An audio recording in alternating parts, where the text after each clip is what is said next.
Hi everyone, I'm Drew Mendelo, the creator of the T1D1 app, and here's a quick tutorial.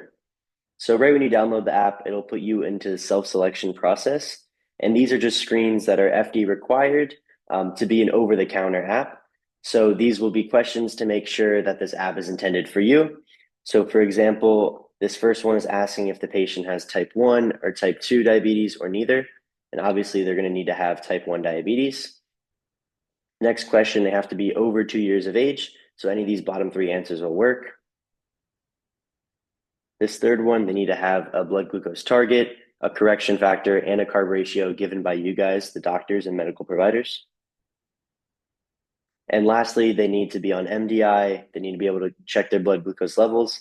They cannot be having any insulin that's not prescribed to them, and they cannot be on a sliding scale. So these are all the answers that are needed to enter the app. And if your patient makes a mistake anywhere in the process, they can always go back and change their answers to what it's supposed to be. And after answering these questions, you can accept terms of service and the patient will be right into the app. So it'll send you straight to the login screens.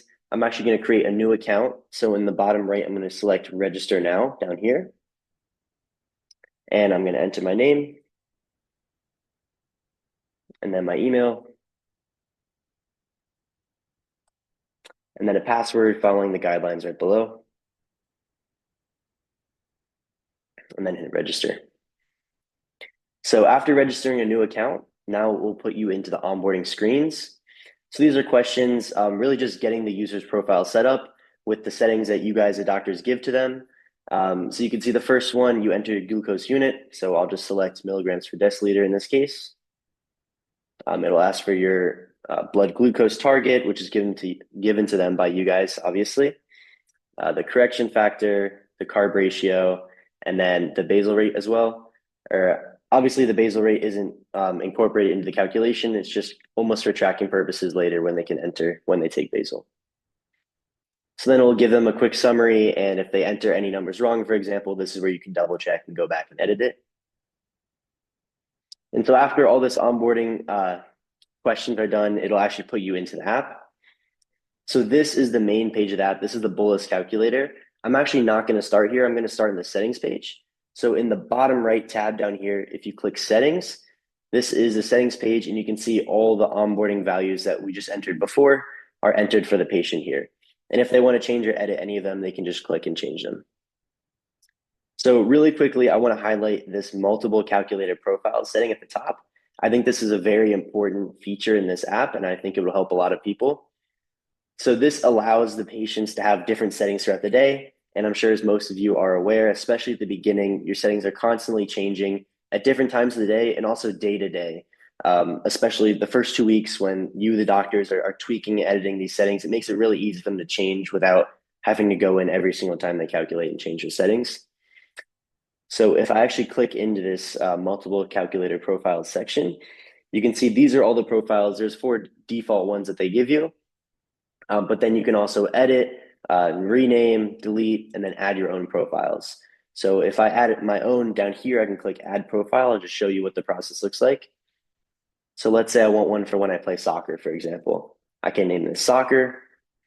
I can do a different target. We'll say 105. We'll say 55 for correction factor, and then 12 for carb ratio.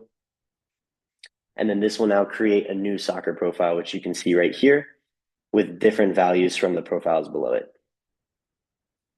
So then also really quickly before I move on this settings page, if you click and hold and then drag, you can change the order of the profiles as well.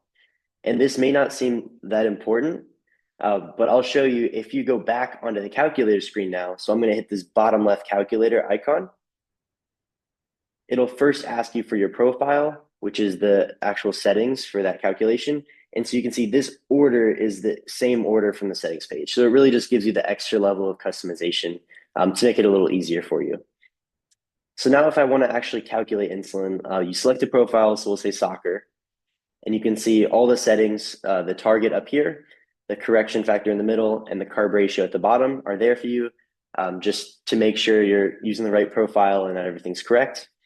And then you can enter your current blood glucose, we'll say 155, and however many carbs you're eating. And then if you're just doing a correction bolus, you can actually enter 0 and it will still calculate just the same. But for the sake of this, I'll enter 23. And then you hit calculate. And so this will actually give you the rounded values. You can see right below it, it says rounded from 2.8. So the actual calculation was 2.8, but by default, it'll round the half unit. This was something requested by a lot of other doctors as well. And obviously this can be changed in the settings page to make it the whole unit, or also to no rounding at all, to make it easier for, I know certain pens have half unit settings and some have whole unit settings. So this just makes it a little easier. So then you can enter any notes you have. So I can say after soccer practice, for example, and then you can just log this calculation. And this will put you onto the next page, which is the insulin log, which is the second tab. And you can see all the info that I just entered on the first screen is now in this one log. And if you click into it, you'll see everything. And if you click this little arrow here, it'll actually show you the settings that you had when you calculated. And you can edit the log up here. You can delete it down here. You can do anything you'd like to it. This insulin log page just really gives you a place to track everything. You can sort by date range. And then the most important part of this page is this share button in the top right. This allows the patients to share their data with you guys. And if I click it really quickly, you can see there's a date range that they select. And then when they actually send it, it'll send two different files, two CSV files. One is a summary, almost like day-by-day summary. And then another one, just raw, just all the data from each data point in that date range. And both these file formats was also formats requested by doctors as well. So I think that was a very necessary feature to the app. As I know, when I was diagnosed, I had to call in every day and actually leave a voicemail with my numbers. So this was very much improved from that process. So going on to the third tab now, this is the food library. So if I click this third one, this page is often almost thought of as a big library with a bunch of different foods in it. And that's really not what it is. When I created this page, it's really just a place to keep your common foods that you eat day to day. So for example, if I have the same sandwich every day, I can put this in here.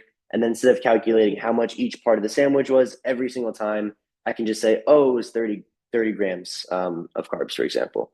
So if I click add food, I can add really quickly sandwich, we'll say 30, and then one sandwich. And any extra additional notes here as well. Notes can be really good for homemade recipes too. It's really just anything you'd like here. So I can say save, and you can see it saves here in a log. And then also you can use this sum carbs feature if you have multiple different logs and you want to add them really quickly just to make the addition easier for you. So lastly, I want to highlight one more feature that I think is really important, especially for the diabetes educators and doctors like you guys. So if you go back to the settings page, there's an advanced settings section here. And if you click this along with some other settings, like you can see the negative correction, this is where you can change your glucose unit and rounding, like I mentioned before. But at the bottom, this is what I want to highlight, the show formula section. If you turn this on, this will show the actual calculation that the app used every time you go to calculate insulin. So if I go back to the calculator now, and I do a new calculation, and you can see there's a little orange blob saying, hey, you gave yourself insulin 2 minutes ago. Be careful about that too. There's a lot of warnings like those in this app. But if I make a new calculation now, I'll just put in some random numbers. Now when I calculate, you can see above the actual calculation, it shows the exact numbers it used. And in this case, the exact value was 7.4. And then if you click this little question mark next to it, it'll show you where each number came from and what they are. And this really helps educate the patients and also help them feel more confident in the calculation as well, and not feel like it's just coming from thin air and really not understanding how it's calculating. So I thought this feature was really necessary to add and almost like a light touch for the patient. But that is the main overall quick tutorial of T1D1. I really do hope that all your patients are having a great time with this app and that it helps improve their lives just a little bit. I really do appreciate all your work, and I really hope this app can just make everything easier for you and for the end patient as well.